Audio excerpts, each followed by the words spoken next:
Hey there guys, Ice9 and a Madden Mobile video for the week, and let us check out what is going on.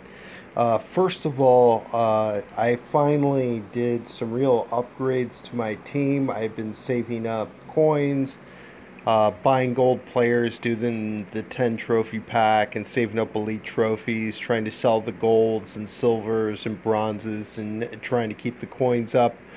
Finally got to that point where I could do some real upgrades to my team, so it's a kind of weird looking squad right now. I've got a lot of the heroes. I had gotten 12 collectibles, all from pro packs, and I went ahead and did a lot of them. Notably on the lines. So offensive line, as you can see, is all heroes, a bunch of strength boosters, 4 of them, and an impact block booster at right tackle. Already had David Johnson, who's pretty good. Fumbles now and again, but that's pretty average for running back. So did that. Left the wide receivers alone. Right now I'm really waiting for wide receivers that have 90 plus speed. The flashbacks don't have it. None of the heroes really have it. So I'm just kind of holding off on that position until some better ones come out. But I did do a lot of upgrades on the defense. As you can see, both defensive ends are heroes. Wolfork there at defensive tackle. Got Bro, who's actually pretty good. Delvin Bro, he is pretty good at corner. And also Eric Reed and Mike Mitchell. And these guys play pretty good. Not bad at all. I did go ahead and do the headliner Eric Kendricks, and he definitely plays above his coverage and speed stats, I would say. He stops the run pretty good, pretty good hit power, causes fumbles now and again. And I've noticed in season play, at least, which is I know not telling of what's going to happen in head-to-head, but it's somewhat indicative of how the player is going to play. Pretty good coverage. He makes some amazing picks. So not really a bad player at all. And I have noticed on second down with that plus 10 awareness, he goes crazy. He's made a couple of really amazing picks there at middle linebacker in season games, which is really the only way you get to see your defense play. But pretty solid. Still some golds on there. I will upgrade those. Got a gold punter, +1 coins, which isn't bad. Holding on to that player and getting the coins along the way at a position that I'm not really gonna look to upgrade too much is not a bad thing. Went with a gold kicker. Finally got to the point. I'm in all Madden head-to-head now, and with those types of situations, you really do need to kick field goals. So I had one that I just didn't quite have the leg with my silver kicker that I had before, so I upgraded here to Susham. His kick power is pretty good. He's a pretty good type of kicker in terms of keeping it out of the end zone on touchbacks, but still enough accuracy and kick power to kick field goals pretty well. So that's an upgrade that I made. All right, so that's what's going on. And up to P2 now, and what I did, I just decided I was going to push and get to level 50 and above, so I used some stamina refills to do that on Saturday, my day off. And these Journeyman sets just came out, so here's basically how this has played out for me. Go down to Journeyman player, and I've done it 19 times now. Requires bronze trophies, which isn't too bad. 10 collectibles. I have pulled mostly golds. I would say probably about 2/3 golds, then some silvers, no elites. I have pulled no elites out of the Journeyman event. It has been pretty garbagey as far as I'm concerned, but that's pretty typical for EA. You got to get really lucky to get anything good. So, I mean, that's basically how it's gone. So, still doing the same thing. Playing events first time through when I can. Been real busy at work, but I've been doing it that way. Just trying to get those coins back up now because we should have BCA coming out soon. I thought it was already out last year. I might be mistaken, but I thought it was already out by this time last year. And so you got BCA coming out. And also from there, like the MVPs are going to be coming out as well, and those should be based on what we've seen with the team heroes. I would assume low 90s players with boosts. Maybe they're 92s to 94s like they were last year, but with a +1 boost for the whole team and a +1 boost for everybody who's on their particular team. For example, 49ers on 49ers. That would be my assumption on the way the MVPs are going to work. So they're going to be pretty good players. If you've got a bunch of them on your team, that is, if it works this way, then you're going to be able to get those guys and boost those guys up. They'll boost each other up. And that would definitely be a cool thing for sure. So that is what's going on with that. Let's check out other sets. Mobile Master, I'm making pretty good progress. Just got live events and got some head-to-head to knock out, but I'm getting up there in head-to-head. I'm up over 4.5 million fans. So, and I'm doing pretty well, so I should get there pretty quickly for Gronk. And there's this garbagey game time thing. Let's see what else. There's Team of the Week, and really, right now, and that's going to crash my phone. It does that a lot on this app when you go into a set and it crashes. It's some kind of bug that the game has. And is it going to load back up? Yep. It's going to take its sweet time though, for sure. And Wi-Fi in the house is really bad, so basically I'm on LTE, and that also doesn't work real great in the house, so updates are slow. My apologies for the technical difficulties there. We'll just try to work through it, and this will stop the spinning wheel eventually. There we go. Alright, hopefully it doesn't crash again when I go to this and Team of the Week exchange. So 43 collectibles right now in the 14th, so that's 57 collectibles total. And I'm just waiting. I'm just waiting for the players to get better and somebody that I really want, and I'll go ahead and try for them. That'll be basically how that works. Should be getting one flashback a week.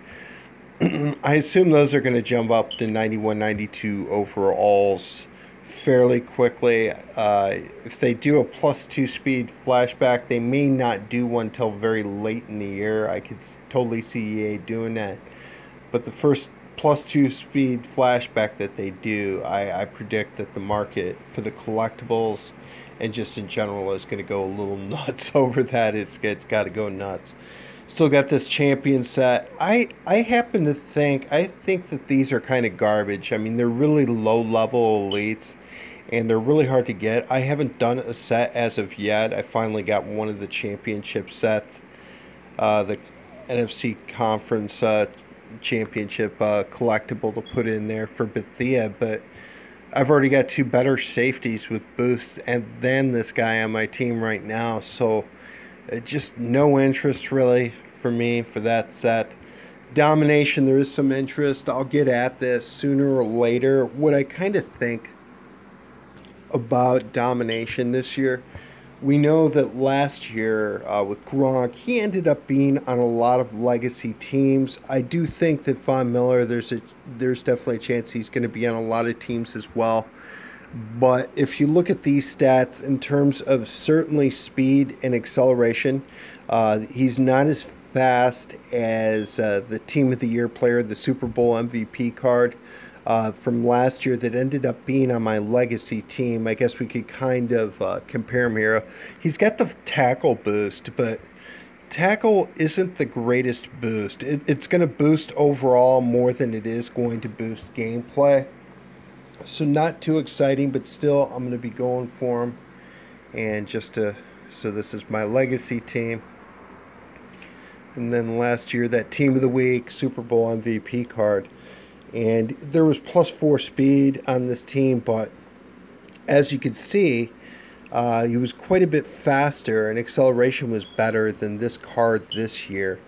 So not necessarily that Domination card, just isn't as exciting as Gronk was last year. And the thing is, if you're interested in going and working on your head-to-head, I've seen people this year, I've played teams with who have lowered overalls. I just played a team playing as Pittsburgh Steelers Baby was the name of the player, and he lowered his overall quite a bit to play. He was 93 overall and was playing me at an 86 overall, which is a really gay thing to do. But the thing is, with that, if you're going to raise your overall with a player like Von Miller, who's definitely going to boost the defense with the 99 overall player and the tackle boost, the problem is it's not the greatest boost, so you're going to be boosting your overall and playing tougher teams. But on the other hand, it's not the greatest boost to have. It's not going to really do anything for the offense. So not necessarily a great thing to push for at this time in the season, I would say. So there's head-to-head up in my one game open. Got to start out some others. Head-to-head this year is interesting because of the game plans and the changes that they have made. No longer can you just sit back and let other teams initiate games and choose which ones you want to play. If you just let games expire, you're going to forfeit the game whether you're ahead or not. So that really, it was a good move that EA made to give the people who are initiating the game somewhat of an advantage, because really it was just a disadvantage. Otherwise you could just choose to play whatever games you want to play. If somebody scores on you first, you could simply last year decline the game and not lose any fans. This year it kind of forces you to play, and I think that's a good thing. The game plans I have mixed feelings about, and this year I think that the game, because of game plans, has become a little bit more in depth. I would think it's a deeper game than last year, because instead of simply selecting 10 counters when you get to level 50, now you have to buy collectibles. So of course that's the bad thing about it. We have yet another item that can be monopolized in the auction house, and that has to be bought and sold, and therefore EA wants you to buy packs in order to get them. I've done a lot of pro packs this year so far. While it's been profitable, I assume that to change moving on, but right now it has been pretty profitable. But with that being the case, with all the pro packs I've done, I've pulled maybe one silver game plan collectible, and otherwise you have to go through and you have to get bronzes, and there's no live event anymore like they did the first couple weeks to try to get game plans. What I would suggest to EA, and I know they're not listening, but is to bring back that event so people could get collectibles throughout the year. If they got to get them from pro packs, I think it's going to be really, really stupid. But we will see what EA does with that. But it's definitely become a big part of the game. If you've got really good collectibles, or you have a lot of collectibles, and then you could use them in different 5 game plans, for example, and you can put that together and tailor a strategy to an opponent's tendencies, you definitely have a big advantage. And those game plan collectibles just might be as important as players this year. They're really, really important in head-to-head and league-to-league play. If you could use them, for example, in the game planning segment of a league-to-league, and you could have 5 game plans and set them up to what your opponent's tendencies are, I think it's going to give you a big advantage, basically. So it's a cool thing in a way, but I do have some mixed feelings because it's yet another auctionable item that requires coins to get,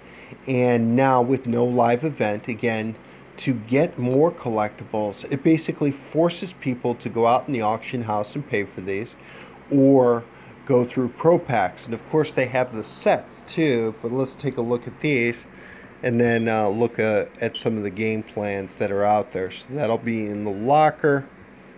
And for example, an elite game plan, a guaranteed elite game plan, is 13 elite trophies, which right now are going for about 20,000 coins a piece. That is a lot of coins to get an elite game plan. And some of these sell for $1 million, but let's just check this out here. We're going to go on the auction house, if it'll ever load up. And so let's do play. Look for that, and we're going to look for collectibles and gold and elites and see what's out there on the market. Of course, we got the stupid player up tokens that'll be all over the place. Some golds here, HB sweep and 678, not a good one. Double slants, triple post, that's not too bad. Cross in and deep cross isn't a terrible one. Motion Y stick and FL drag, those are two real good plays to counter, so that's a good one. And this is kind of Strong Twins PA Cross is kind of a favorite play of mine. Works really well. I'm actually going to do a short video now after I'm done with this, but just so you can see how some of these go. And then here's some elite ones. 750,000 coins to counter the long pass by 10%. Actually, it's 6% counter chance and 6% awareness. Wow. Oh, there it is. It's skipped through a little bit on me. So 10% counter chance. And you know, some of these different things, and +6 strength and things. I'm not big on these situational boosts, but counter chance in there. Double post, deep attack. So there's just a lot of these different collectibles that you could get here. And if this ever loads up, internet's really slow today, sorry about that. And let's see what kind of scrimmage we've got. Is hopefully now it's a rushing one. Can't show off the play anyways. I guess what I could do, play a season game. I had already started up one, and hopefully I'm not kicking off first. Yeah, I am kicking off first, so I can't even show it off. And I'm not going to play defense and go through that whole thing. But basically, that play action play, it is a really good one. It works in Hall of Fame. It's a really good play. A lot of big play potential. 20+ yard completions to wide receiver 2. If he crosses, there's the nice outlet to the halfback going left. If he is covered, normally if he is covered, that means that wide receiver crossing the field is open. So it's a play with a lot of good options. There's a go pattern too underneath, and sometimes he'll be open as well. So it's a really good play. And those play action plays are actually really good this year. So I recommend everybody try those in head-to-head. Not a lot of people counter them. And at least right now, if your team's not too high of an overall, they work pretty well. I think at higher levels, it's going to be tougher because defenses with higher awareness, better defenses, are not going to bite on the play action. Therefore, you're going to take a lot of sacks, have really good coverage, throw a lot of picks, not have really good options. Play action passes don't always have the best protection for pass plays. But they are really good plays to try, especially if your opponent is countering a lot of short pass plays, which are very common in Hall of Fame head-to-head, and long pass plays. So it's another good thing to add to your arsenal. So I guess that is it for now. That is my video for the day. Thank you for watching. Shout out to Papa Raider. He has YouTube videos as well. Thanks for watching, guys.